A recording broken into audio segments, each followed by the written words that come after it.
বিএনপির হাত, আন্দোলনের হাত ভেঙে গেছে। ঠিক কিনা বলে?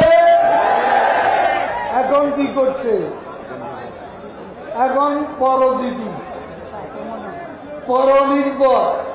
কেমন? আজকে দুপুরবেলা বলে যে শিক্ষকের আন্দোলন,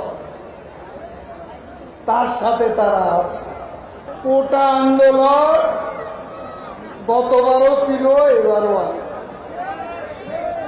এখন কোটা আন্দোলন, শিক্ষক আন্দোলনের উপর ভর করেছে বিএনপি।